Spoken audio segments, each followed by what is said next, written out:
Before we do our prize picks, let's make a prediction. Who do you think's gonna win this game? Give me a score. And again, we're doing this Friday morning. We don't know the status of Kittle yet. I'm assuming questionable. I'm going to assume George plays, and I'm going to say the Niners win 31-20. Because I'm going to say this, because the Bears keep going down 2 scores, and then they make some miraculous comeback. Yeah. But the Niners have been very good to closing out games this year. If this was last year Niners, I'd say we lose it. I think it's going to be 31-20. They close it out. All right. I think you're wrong. But also, mine's with Kittle. Without Kittle, Thank you very much, Tyler. I think you're wrong. Let's start with the defense. 20 points. I did this with Tom Walsh yesterday. Maybe I'm tripping, man. 20 points? I don't think so. You gave up 27 to the Colts. You gave up 24 to the Titans. I think you're giving up 27. I think the Bears are scoring 27. And then 31 for the offense? Yeah. Mm-hmm. If George Kittle plays.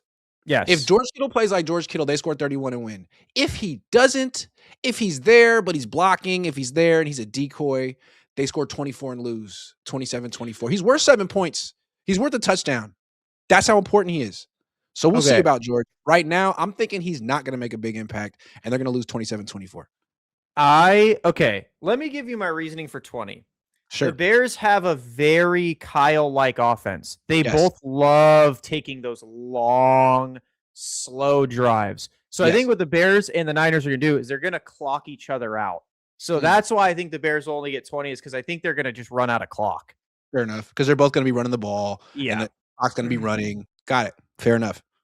I'm just looking at what the Niners defense has done the last couple of weeks against inferior offenses.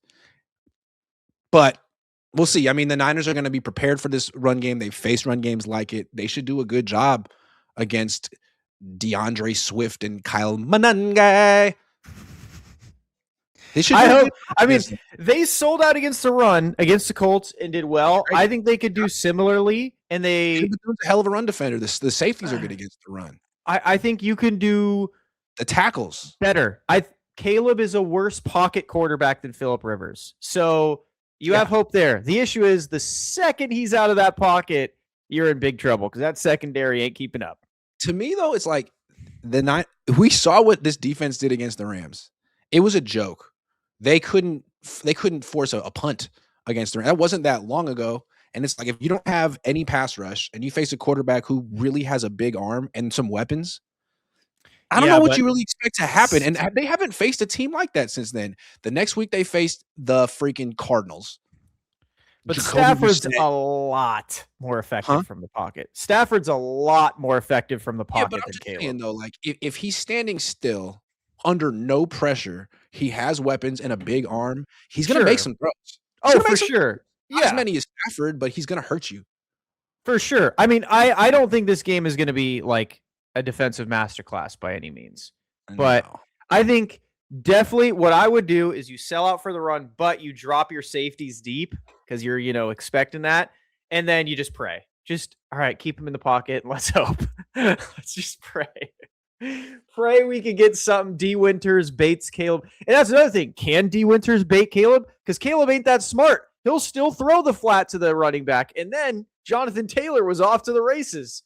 So, well, look, again, we're saying these things about Caleb. He's not that smart. He doesn't know what he's looking at, yada, yada, yada. And there's a lot of truth to that. But one quarterback in this game throws a bunch of picks, and it ain't Caleb. So, a lot of pressure on Brock too, man. And that's the first sure you brought up. That needs to step up this week is Brock. This is Brock. In my opinion, this is Brock's statement game. This is a team that takes the ball away a lot and punishes mistakes, even small ones. Especially for this season. Because to me, he hasn't done anything yet that makes you feel like he's going to win the Super Bowl. You beat Seattle week 1, scoring 17. Cool. Yeah. That was week 1, dude. Like, you haven't done anything. The one play, you faced 2 playoff teams since then. You played like shit in both games. You won one of them because the defense played well in that game. You play well against the Bears, and you don't throw any picks. Okay, now we're looking at that Yeah. game against the Colts as like, all right, well, this is a trend now. I'll tell you right now, yeah. if he's going like near 300 yards, multi touchdowns, no turnovers against this defense, I'm like, all right, Brock might be him right now. Man, maybe he actually is improving and hitting his stride and becoming an elite quarterback. That's why so much is on the line this week. Agreed. Is it supposed to rain though Sunday? No excuses. It could change, but so far, no excuses, man. All right.